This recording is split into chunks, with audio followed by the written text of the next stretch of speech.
You have hummed 1,000 times and never noticed that the vibration moved. At a low pitch, the chest hums back, the sternum vibrating under the hand, the rib cage resonating.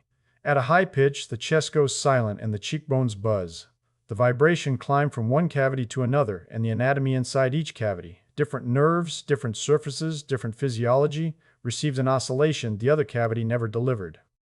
The physics that determines which chamber answers is called resonance frequency matching. What sits inside each chamber and why it matters is what the resonance reveals. The vagal stimulation, the humming discussion described, operated through one pitch and one chamber. The chambers that pitch never reached received nothing. Thoracic cavity is the body's largest resonance chamber, bounded by the rib cage, the sternum, the thoracic vertebrae, and the diaphragm, enclosing approximately 6 liters of volume. Large cavities resonate at low frequencies, which is why a cathedral produces bass reverberation and a bathroom tile produces treble. A low hum, the deepest comfortable sustained pitch, typically 80 to 150 Hz, matches the thoracic cavity's natural resonance and produces standing waves that mechanically oscillate the tissues within. Standing waves form when the vibration bouncing off the ribcage walls reinforces itself. The reflected wave aligns with the incoming wave, creating zones of maximum oscillation amplitude within the cavity. The tissues at these amplitude peaks receive the most intense mechanical stimulation. The vagal trunk, running through the posterior mediastinum at a fixed anatomical position, sits at a predictable location relative to these standing wave patterns, receiving consistent mechanical input at a frequency determined by the pitch you select. Mechanical amplitude is not trivial. Accelerometry detects chest wall vibration during low-pitched humming at levels comparable to therapeutic whole-body vibration platforms. The tissues inside the chest receive this oscillation continuously for as long as the hum is sustained. The cardiac vagal branches, the thoracic duct, the pericardial membrane surrounding the heart, all are mechanically oscillated at the frequency of the hum for the duration of the hum, a voluntary action producing a sustained mechanical oscillation inside the chest cavity. No pharmaceutical, no device, no intervention beyond the vocal cords and a closed mouth. Speech does not produce an equivalent effect because it shifts frequency too rapidly for standing waves to form. Each syllable is a different pitch lasting a fraction of a second, and no cavity receives sustained resonance before the frequency changes. Singing sustains the frequency but opens the mouth, converting a sealed system to an open one. The acoustic energy radiates outward before it can build inside the cavities. Humming alone is sustained, single frequency, and sealed, the only voluntary human phonation that traps acoustic energy inside the body long enough for standing waves to establish and tissues to absorb the vibration. The closed mouth is the physics that makes the practice work. First sustained low hum produces a sensation most people do not expect, a warmth spreading through the chest that has nothing to do with temperature and everything to do with vibration. The sternum becomes a surface you can feel from the inside. The ribs conduct the oscillation laterally, and the sensation widens from the breastbone toward the sides of the rib cage over the first 3 to 4 seconds as the standing waves establish. By the 5th second, the vibration feels less like something you are producing and more like something the chest is doing on its own, the cavity resonating at a frequency it was shaped to amplify. Vagal trunk descends through the posterior mediastinum alongside the esophagus, passing through this vibrating field. The cardiac branches of the vagus depart from the trunk to innervate the sinoatrial and atrioventricular nodes of the heart, the pacemaker tissue that sets heart rate. These branches sit within the vibrating chest during a low hum. The recurrent laryngeal nerve, which loops under the aortic arch and ascends back to the larynx, is directly involved in producing the hum and simultaneously receives the vibration it helped create. A feedback loop between the sound generator and the nerve that controls it. Feedback loop deserves emphasis because it exists nowhere else in the body. The recurrent laryngeal nerve sends motor commands to the vocal cords that produce the hum, and the same nerve's sensory fibers detect the vibration the hum produces in the surrounding tissue. Generator and receiver are one nerve. The motor output creates the acoustic environment that the sensory input monitors. If the pitch drifts, the sensory return changes. If the amplitude drops, the sensory return diminishes. The nerve is simultaneously tuning and being tuned by the vibration it created.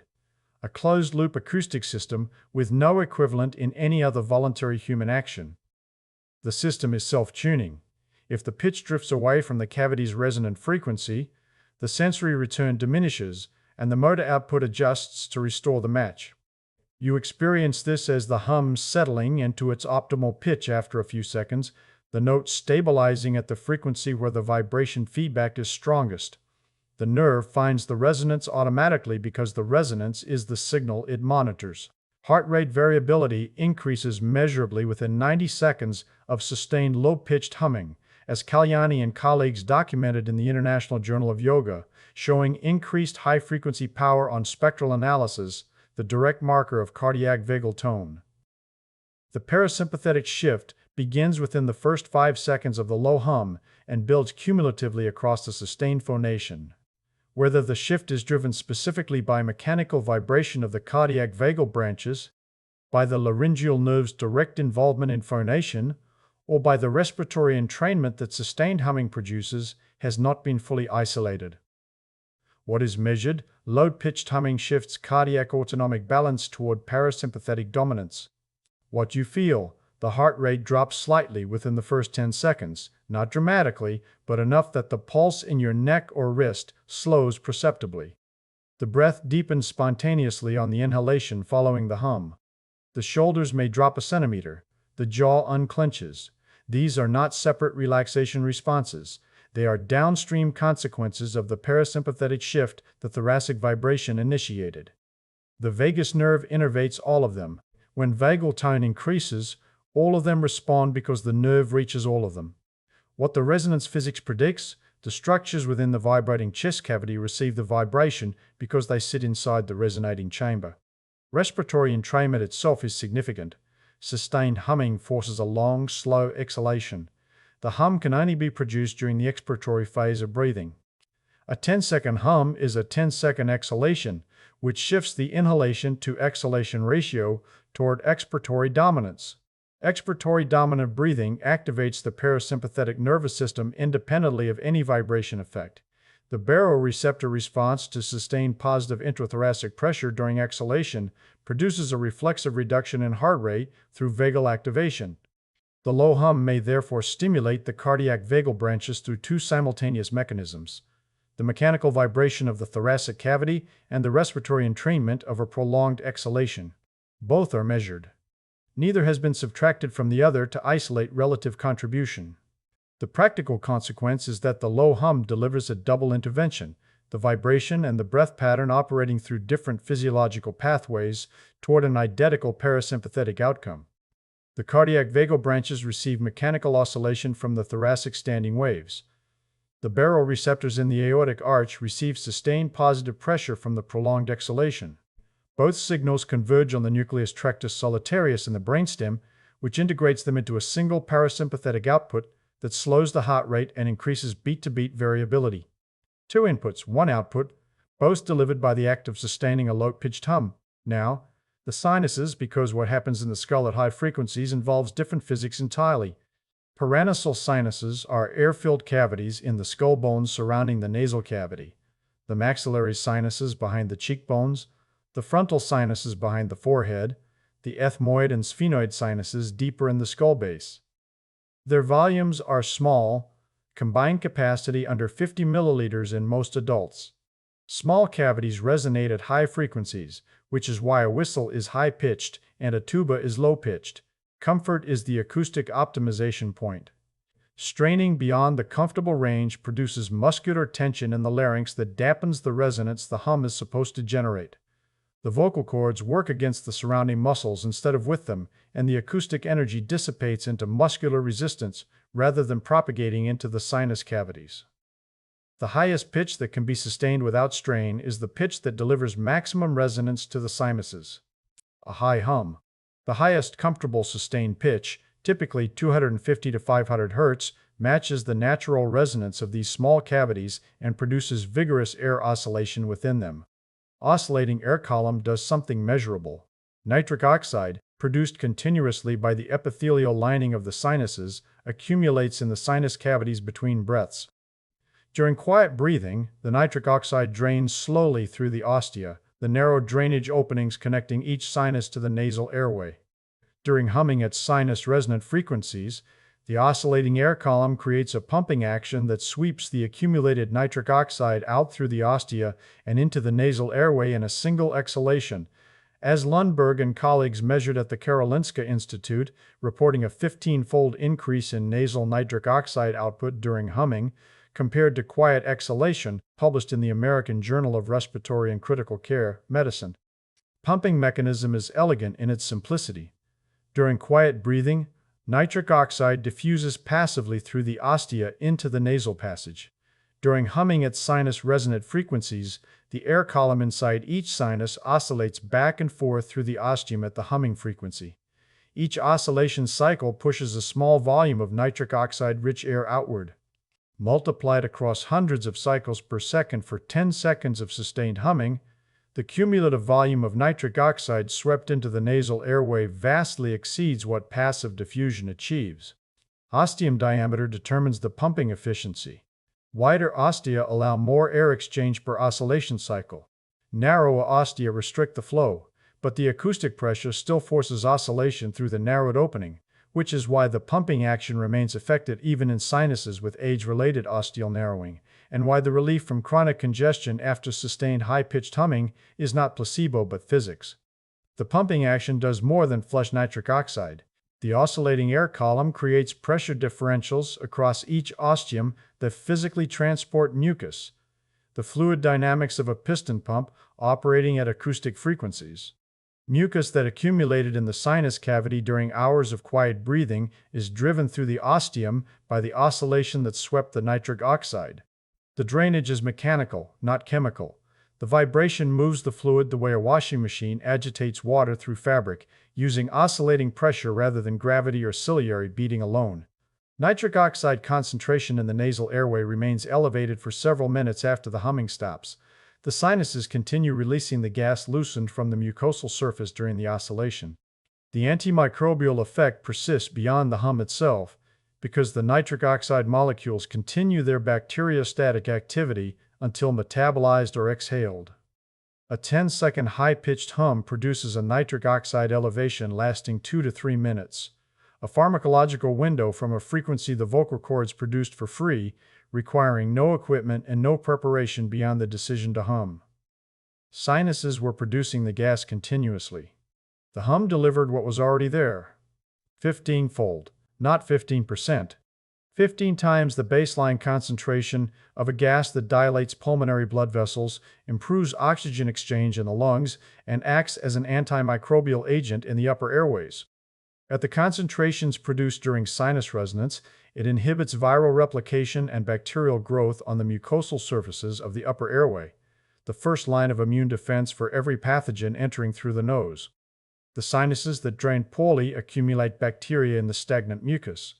The sinuses that are acoustically pumped flush both the mucus and the antimicrobial gas simultaneously, clearing the medium where pathogens grow and delivering the molecule that suppresses their replication. Nitric oxide swept from the sinuses is inhaled into the lungs with the next breath, where it reaches the pulmonary vasculature and produces vasodilation. The smooth muscle surrounding the pulmonary arterioles relaxes, the vessels widen, and blood flow to ventilated lung regions increases. This is ventilation, perfusion matching, the efficiency with which oxygen transfers from the air you inhale into the blood that carries it to your tissues. The physics is fluid dynamics. Nitric oxide reduces the resistance in the pulmonary vascular bed, which increases flow through the path of least resistance toward the alveoli that are actively receiving fresh air. The lungs that receive the sinus-derived nitric oxide extract more oxygen per breath than the lungs that do not.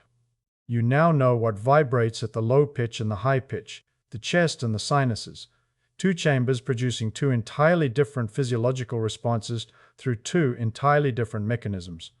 The question changes from what vibrates at two extremes to what happens at the frequency between them, why these responses cannot be combined into a single pitch, and what the underlying physics reveals about every enclosed cavity in the body. And then, the frequency specificity, because the nitric oxide increase was not uniform across all pitches. Nitric oxide response peaked when the humming frequency matched the resonant frequency of the sinus cavities, as Weitzberg and Lundberg confirmed in the European Respiratory Journal. Below the sinus resonance range, the cavities did not oscillate, and nitric oxide output remained near quiet breathing levels. Above the range, the wavelengths were too short to produce coherent standing waves in the sinus volumes. Individual variation is significant and practically important. Your sinus anatomy determines the exact resonant frequency. The volume of each maxillary sinus, the diameter of each ostium, the shape of each frontal sinus varies between individuals as distinctly as fingerprints. Two people humming at identical pitches will produce different resonance patterns because their sinus volumes differ. The practical implication, rather than targeting a specific frequency, humming across a range of pitches from mid to high sweeps through the frequency spectrum, and at some point during the sweep, the pitch hits your own sinus resonance. The nitric oxide output peaks at that frequency. You may notice it as a sudden increase in vibration sensation behind the cheekbones or forehead, the sinuses resonating at their natural frequency, the air column oscillating most vigorously at the frequency the cavity was built to amplify. Sensation is distinctive, a buzzing behind the face that differs qualitatively from the chest rumble of the low hum. The chest vibration feels deep, diffuse, internal. The sinus vibration feels localized, concentrated, almost ticklish behind the cheekbones. The two sensations are as different as the bass note of a cello and the high note of a flute, different frequencies producing different felt experiences in different parts of the body. Both are mechanical vibration. Both are acoustic energy transferred to biological tissue. The physics is identical. The location and the structures receiving the vibration are entirely different. Sequence matters. The low pitch first, because the cardiac vagal activation it produces establishes a parasympathetic baseline that the subsequent pitches build on rather than initiate. Starting with the high pitch produces sinus nitric oxide release against an unchanged autonomic background. Starting with the low pitch shifts the autonomic background first, then the mid and high pitches layer pharyngeal and sinus activation onto a nervous system already tilted toward parasympathetic dominance. The foundation determines what the upper floors can support, well, the mid-pitch, because between the chest and the sinuses sits a third resonance chamber, the other two pitches bypass. Pharynx, the muscular tube connecting the nasal cavity to the larynx, is an intermediate volume cavity that resonates in the mid-frequency range, typically 150 to 250 Hz. A hum at the natural, comfortable speaking pitch concentrates vibration in the throat rather than radiating into the chest or ascending into the sinuses. Pharyngeal plexus, a network of vagal and glossopharyngeal nerve branches embedded in the muscular wall of the pharynx, sits directly in the tissue that vibrates during a mid-pitched hum. The glossopharyngeal nerve carries sensory information from the pharynx to the nucleus tractus solitarius in the brainstem, the same nucleus that processes vagal afferents from the cardiac branches below. The resonance physics predicts that a mid-pitch hum delivers mechanical oscillation to these embedded nerve branches more directly than a low pitch, which bypasses the throat into the chest, or a high pitch which bypasses the throat into the sinuses. Indirect evidence supports this. Vigorous gargling produces turbulent mechanical stimulation of the pharyngeal wall and measurably increases heart rate variability through glossopharyngeal activation, as Hamasaki established in Medicines. Humming at pharyngeal resonant frequencies delivers a subtler but sustained version of the same mechanical input to identical tissue. Pharyngeal muscles serve two functions beyond speech that degrade measurably after 60. Swallowing.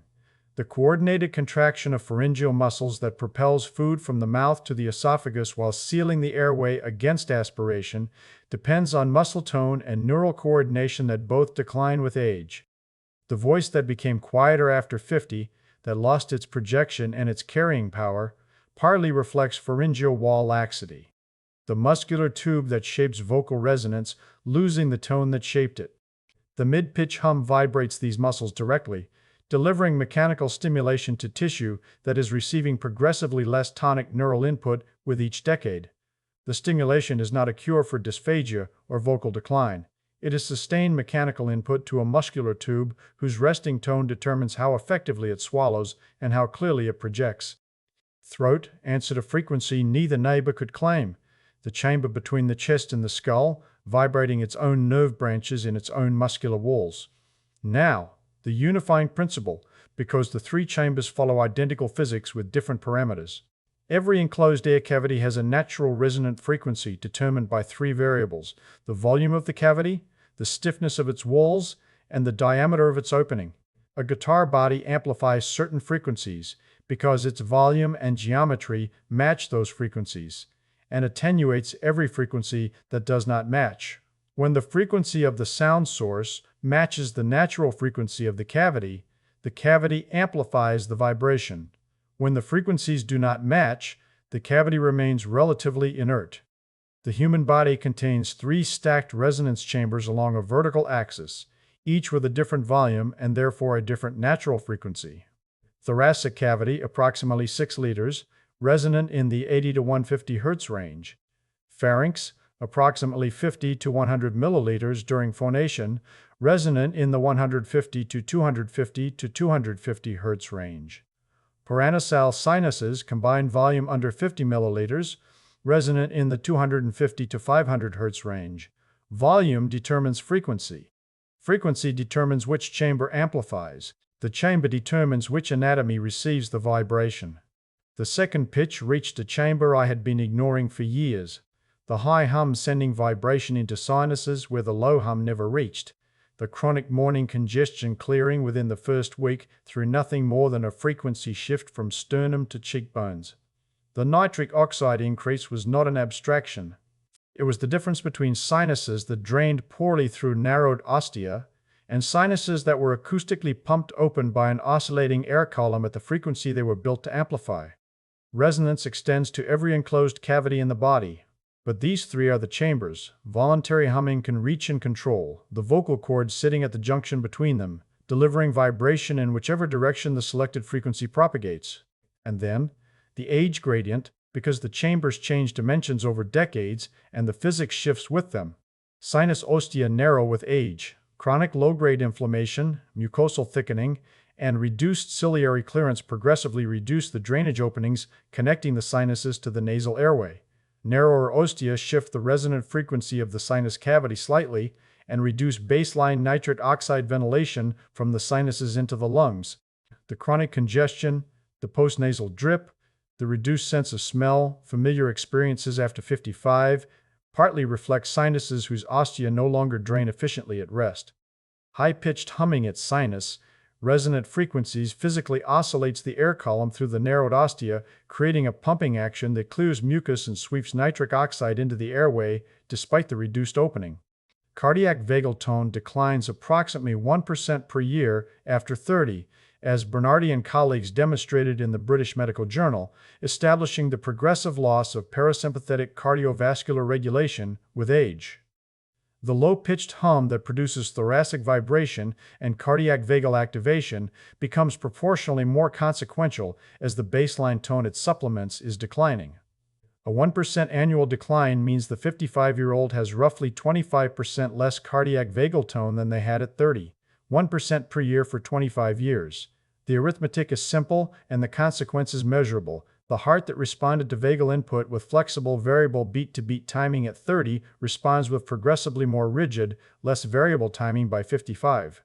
The low hum supplements what the aging autonomic nervous system is losing: a mechanical input to vagal branches that produces the parasympathetic shift the declining baseline can no longer sustain on its own. Thoracic resonance that supplements this declining tone through mechanical vibration of the cardiac vagal branches addresses a deficit that widens with every year. Pharyngeal muscle tone decreases with age. The walls of the pharynx become less rigid, which changes the pharyngeal cavity's resonant characteristics and contributes to the increased prevalence of snoring and obstructive sleep apnea after 50. The mid-pitch hum that vibrates the pharyngeal walls delivers mechanical stimulation to tissue that is receiving progressively less tonic neural input, a form of acoustic exercise for muscle that is losing its baseline contractile state. My 3-pitch sequence takes 90 seconds each morning, the vibration climbing from sternum to throat to forehead, each chamber receiving an oscillation the others cannot deliver. A practice I adopted after the physics made the alternative. 1 pitch, 2 silent chambers, impossible to justify. Low pitch for 10 seconds, then mid pitch for 10 seconds, then high pitch for 10 seconds. 3 cycles of the low-mid-high sequence produce 90 seconds of resonance sweeping through the vertical axis of the body, each pitch activating structures the adjacent pitches cannot reach. 3 cycles rather than 1, because the physiological responses build cumulatively. The first cycle initiates the vagal shift, the nitric oxide flush, and the pharyngeal stimulation. The second cycle deepens each response while the first cycle's effects are still active. The third cycle consolidates the activation across all 3 chambers simultaneously. The cardiac vagal tone elevated from the first 2 low-pitch exposures, the sinus nitric oxide concentration elevated from the first 2 high-pitch exposures, and the pharyngeal nerve stimulation sustained across the full 90 seconds. The cumulative effect exceeds what 3 isolated single-pitch sessions would produce because the responses overlap temporally rather than decaying between sessions. Across the first week, the effects layer. The first session produces a temporary sinus clearing and a transient vagal shift that revert within an hour. By the third session, the sinus drainage persists longer. The ostia that were acoustically pumped open retain their patency for progressively more hours as the mucosal inflammation responds to improved drainage and increased nitric oxide exposure. By the 7th session, the baseline shifts, morning congestion is reduced before the first hum of the day. The cumulative effect is not adaptation, it is restoration. The sinuses were designed to drain continuously through patent ostia. The vagal tone was designed to maintain parasympathetic cardiovascular regulation without external input. The pharyngeal walls were designed to contract with a tone that projects the voice and protects the airway during swallowing. Age narrowed the ostia, reduced the vagal tone, and softened the pharyngeal walls. The 3-pitch sequence does not add something the body never had.